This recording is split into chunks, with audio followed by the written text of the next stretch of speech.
Всем привет, друзья! Дима, Даниэль, Скалска, Болгария, 28 июня.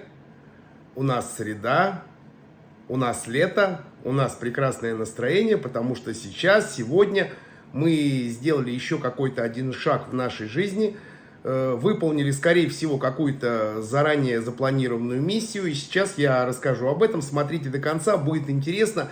Тема очень актуальная, на эту тему говорили. И очень много сомнений на эту тему. Мне постоянно задают эти вопросы, хотя уже не один раз, не в одном видео я рассказывал, как все это происходит. Итак, друзья, как иностранцам, которые не имеют гражданства в Болгарии, купить землю или участок? Как все это сделать законно, хотя все говорят, незаконно, иностранцы купить не могут. Ребята, все это, друзья, неправда. Послушайте рассказ от первого лица, как мы это сделали сегодня. Предыстория всего этого, почему мы это сделали, сколько это стоило, сколько стоило оформление, что для этого нужно и как мы к этому пришли. Итак, как вы знаете, мы здесь уже практически год. Еще 12 дней и будет год нашего постоянного практически проживания, легального проживания в этой прекрасной стране, государства Болгарии. Мы из Израиля, мы со Светочкой оформили визу D. У нас есть вид на жительство, но мы не граждане Болгарии, мы просто имеем статус временного проживания в этой стране, официального и легального. И так как, в общем-то, я по своей натуре человек, который успокоиться всегда не может, как только мы приехали год назад, мы тоже начали что-то искать. Давай мы думаем, если будет какая-то интересная сделка, мы что-то еще прикупим недорого, исходя из каких-то бюджетных вариантов. В тот момент, помню, нам предложили участок в Габрово, участок 1000 квадратных метров, стоимостью, по-моему, в 15 тысяч болгарских лев, 7,5 тысяч евро. И мы практически эту сделку хотели осуществить. Но, когда эта сделка была тогда через риэлторов, когда я взял у риэлтора документы и отправил своему адвокату, адвокат посмотрел на эти документы и спросил: Дима, а ты чего хочешь купить-то? Ты хочешь купить полянку? Я не понял. Говорю: Борислав, какая полянка? Он говорит: Дима, земля не в статусе постройки. Еще не готовы документы на то, что... Земля, грубо говоря, это сельхозземля. Я говорю: Он говорит: Дима, а тебе нужна сельхозземля за эти деньги? Я говорю: нет, не нужна. Хотя риэлтор нас информировал, что земля готова под постройку. В тот момент, поговорив снова с риэлтором, риэлтор сказал: ребята, не волнуйтесь, через 2 недели, через месяц я отдаю документы в общину, я переделываю сельхоз на землю для возможности стройки. 2 недели, они так и идут.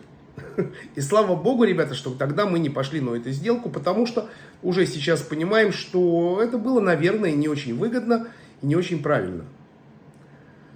Все. И риэлтор даже и не перезвонил, мы ему не звонили, не интересовались, забыто и проехали. Это нормально. Здесь в Болгарии, если что-то и сделка не проходит, то вам могут и не сообщить.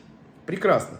И тут где-то месяца 1,5, наверное, назад, даже если больше, мы зашли к нам в село Скалска, в магазин, и Минка говорит, Минка — это владелица магазина, супер человек вообще, который нам очень помогает, не финансово, а моральное объяснение, потому что на самом деле здесь мы еще чужие люди. Минка говорит: ребят, вот тут продают участок. Я же человек быстрый, я говорю: Минка, пошли посмотрим.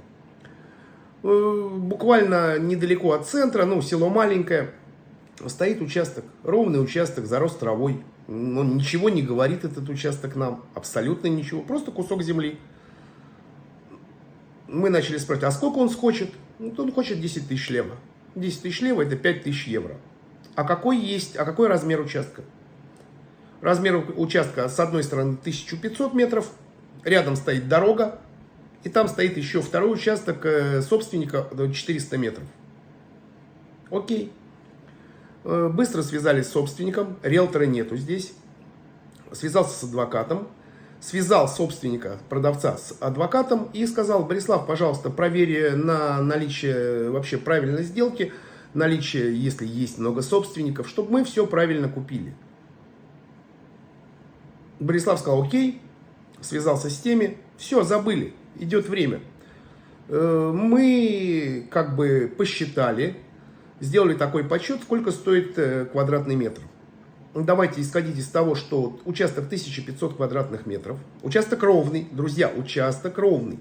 У участка есть одни соседи, англичане, хороший такой спокойненький дом, уже хорошо, одни соседи. С другой стороны, другие участки, никто не живет.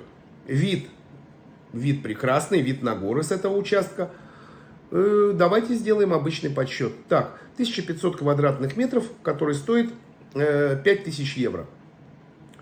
Мы просто делим и понимаем, что здесь, сколько нам стоит здесь метр, где-то 6,7 лева за квадратный метр, это где-то 3,4 евро за квадратный метр. Спрашиваем, ну слушай, ну как ты думаешь, вот эта сделка хорошая? Он говорит, Дима, без раздумий, отличная цена, если есть возможность, покупайте. А я сейчас буду проверять документы. Окей, мы позвонили нашим детям, посоветовались, поговорили. Все, как бы минусов нет. Единственный минус, это только осталось найти 5000 евро. Ну, подумали, изыскали их из различных источников. Там в долг, там не в долг, все нормально. Деньги есть, все в порядке, дело за документами. Буквально где-то 1,5 недели назад Борислав сказал, что Дима, все нормально. Собственник предоставил все документы, которые необходимы. Я говорю, можем идти на сделку? Он говорит, ну, в принципе, да, можем идти на сделку. В этот момент я начинаю интересоваться. Есть адвокат, ему нужно платить. Сколько стоит услуга адвоката? Я позвонил адвокату, Бориславу, спросил, сколько стоит услуга? 500 евро. Подходит? Подходит. Дорого? Ну, адвокат бесплатно работать не может. Ребят, очень большая уверенность вот по всей моей жизни, что вот такие сделки с недвижимостью, где могут возникнуть какие-то вопросы, обязательно делать с адвокатом и не экономить на этом деньги. Я сейчас не рекламирую никаких адвокатов. Я просто говорю так, как делаем мы. Лучше избавить себя от будущих проблем, что нет собственников, нет ипотек, участок никому не должен, он чистый, все нормально, чистый не в плане чистый, без этого. Что нет никаких ничего на нем, чтобы потом не потерять просто этот участок, господа. Так, все хорошо, все к сделке готовы. Что нам нужно для этой сделки? Нужна фирма. Потому что иностранец не может купить на себя землю и участок. Не может, не может. Как он это делает? Он покупает это на свою фирму. Так как у меня уже была своя фирма здесь, на которую был куплен участок, на котором стоит сейчас наш дом. Замечательно, мне не нужно открывать новую фирму. И сделка продается моей фирме. Здесь я не участвую, здесь фирма моя. Окей, есть. Все понятно здесь? Все понятно. Так, у нас есть стоимость 10 тысяч, у нас есть адвокат 500 евро. Раз. Я спрашиваю, сколько еще потребуется нам средств, потому что нотариус, оформление, в среднем еще 5%. На что идут эти 5%? 5% это общинный сбор, еще какой-то налог и, по-моему, стоимость нотариуса там 100 с чем-то лев.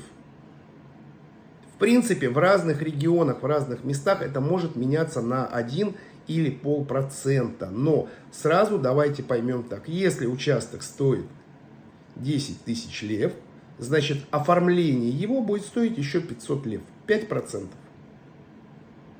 Понимаете, да? На будущее вы понимаете, что если вы покупаете землю, которая стоит 100 тысяч лев, значит еще 5 тысяч лев вам нужно запланировать и положить еще туда же. Понятно? Я думаю, что понятно. Это тот расход, который нужно еще учитывать. Не то, что 10 и все. Еще сделка. Сделка где-то 5%. Итак, что мне нужно для этого готовить? Ничего. У меня есть паспорт, у меня есть личная карта, у меня есть наличные деньги. В принципе, по закону Болгарии, сделка, которая проходит свыше 10 тысяч лев, она была обязана провестись через банк. Нотариус спросил, ребята, давайте, если я сделаю, предположим, 9700 лев, тогда вы просто можете наличными деньгами отдать деньги продавцу. Это просто такая маленькая уловка. Ничего незаконного нет, чтобы нам не ходить, не перевыносить в банк, чтобы это. Он спросил у нас, он спросил у продавца, всех это устроило. На сегодня на 12 часов дня была назначена эта сделка. Мы пошли, там были какие-то евро, мы поменяли евро на левы. И на сделке еще все, сумма у нас готова, сумма у нас в левах. Сделка производится в левах, национальная валюта. Сделка не может производиться в долларах. Ну, в принципе, можно по договоренности там посчитать. Но нам было проще это сделать в левах. Теперь, сделка происходит в общине той, которой принадлежит ваша, где находится недвижимость. Наш участок находится на территории села Скалска. Это община Дряново. Соответственно, нотариус это Дряново. Сделка происходит в Дряново. Это понятно? Я думаю, все просто. Ничего я не упустил.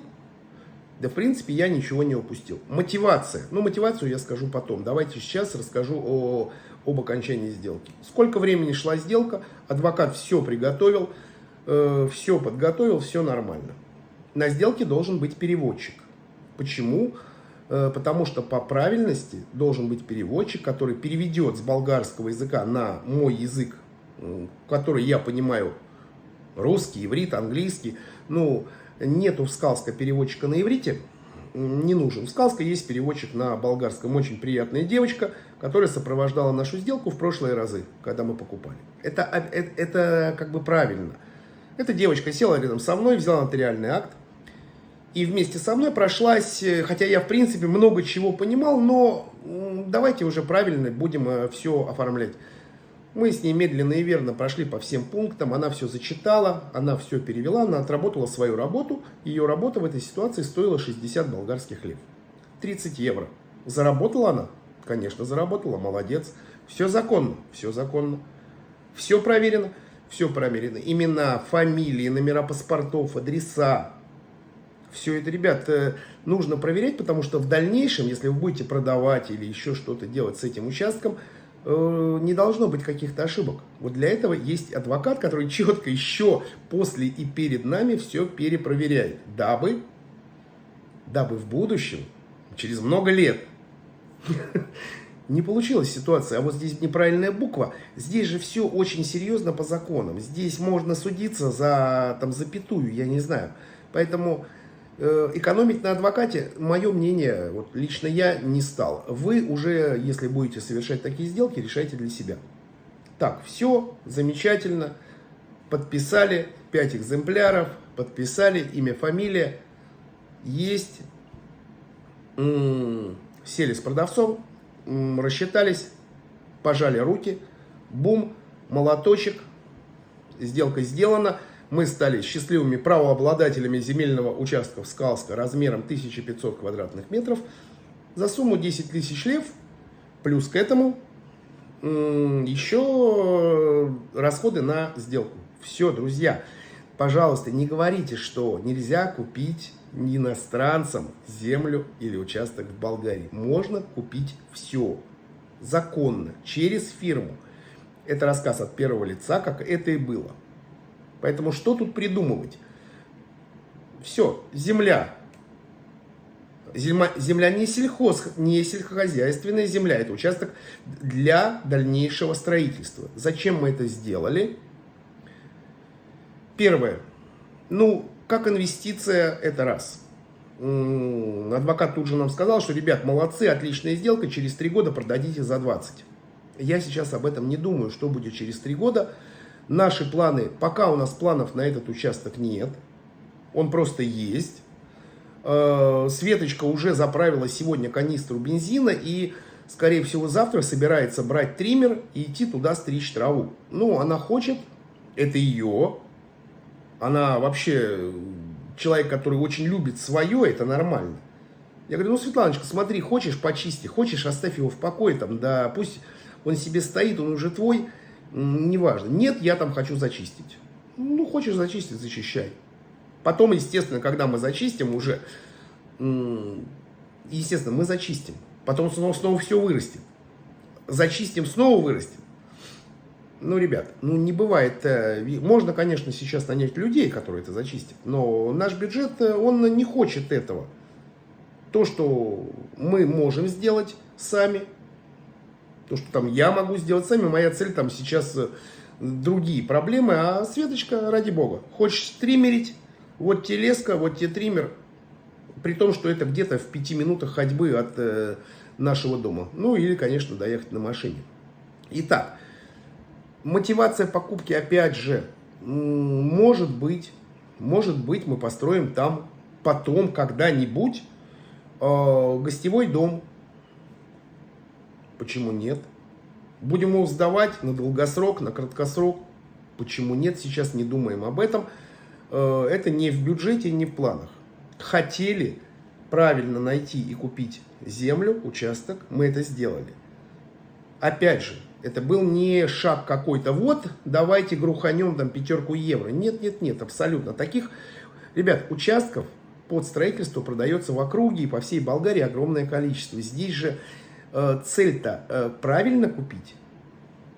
Как купить? Да легко. Открыли доску объявлений, посмотрели земля под строительство, поехали, заплатили риэлтору. Ну, мы не хотели никому платить. Зачем платить риэлтору еще 3,5%? Не хотели, нашли сами. Можно найти самим. Аккуратно, медленно, мы к этому шли год. Были до этого еще какие-то предложения. Мы отказывались, мы смотрели, даже не обращали внимания. Сейчас в нашем районе, вот прямо у нас в селе, как я не один раз рассказывал, в 100 метрах от нашего дома продается такой же участок под строительство размером 2855 квадратных метров. Ну, там он хочет порядка чуть ли не 7 евро за метр. Участок там неровный. Дорого? Да очень дорого. Продаст? А Бог его знает. Мы же не знаем, что будет через год или через 2. Может, земля вырастет. Может, она упадет. Но дешевле, ну, то, что мы купили, дешевле это вряд ли уже будет. Поэтому инвестиция хорошая. Сделка прошла правильно, хорошо, честно и законно. Нотариальный акт я заберу завтра утром или заберу его через 3 дня у нотариуса. Как-то уже не актуально, потому что все, молоточек стукнул, мы уже владельцы. Поэтому, уважаемые господа, не слушайте кого-то, что иностранцы не могут купить. Все можно купить через фирму по закону. Если у вас есть фирма, которую открыть вы можете элементарно в Болгарии, вам не нужно ничего, кроме денег. И дерзайте вперед на мины, как говорится, потому что все реально и все возможно. Судьба помогает смелым всегда.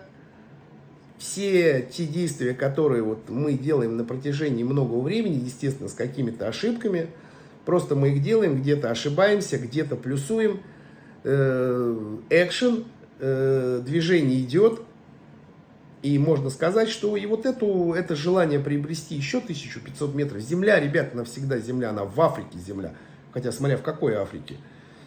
Там есть места, где земля вообще там только это под захоронение. Вот, поэтому все прекрасно, все хорошо. Не слушайте бредни, слушайте от первого лица рассказы. Будут вопросы, вы можете позвонить мне на WhatsApp, напишите на WhatsApp, я всегда отвечу и расскажу, как, что и как делать. Вам нужен адвокат в нашем регионе, я дам телефон, порядочный, честный, пунктуальный до боли, ответственный, русскоговорящий, что очень важно, у нас адвокат. По поводу того, найти вам участок, найти вам дом, найти вам сельхозземлю, обращайтесь ко мне, помогу. Естественно, условия мы обговорим, потому что в нашем регионе мы очень много чего знаем, в наших окрестных селах. Информации, у нас есть эта информация, у вас этой информации не у всех нет. Потому что очень важно на самом деле посмотреть, кто будут соседи, где локация, есть ли канализация, можно ли это или это. Вот здесь и находятся большие подводные камни, которые вам ни один риэлтор не расскажет. Риэлтор захочет вам только продать. Это нормально. Поэтому покупать на бум, покупать быстро только потому, что ой, есть, увидел, сейчас купит, не надо, ребят. Если бы этот участок бы ушел бы за то время, пока, может быть, собственник бы передумал. Ну, ушел бы и ушел бы, нашли бы другой. На данный момент остановились, цели выполнены. Все. Те цели, которые были поставлены ровно год назад у нас со Светочкой, их было не так мало, их было не так много, но они на сегодняшний день выполнены со спешкой или без. Мы довольны, мы в позитиве, мы продолжаем. Будет еще очень много интересных видео. Потому что сейчас в скором времени предстоит начать уже медленно и верно внутреннюю отделку нашей летней кухни. Начнем с керамики, начнем с пола. Естественно, буду вас информировать. Да, еще и бассейн, друзья мои. Это тоже будет очень интересно. Поэтому приятного вечера. Шелихам йом наим говорим шели. И чао-чао. Все можно, если осторожно. Будьте здоровы и удачи вам.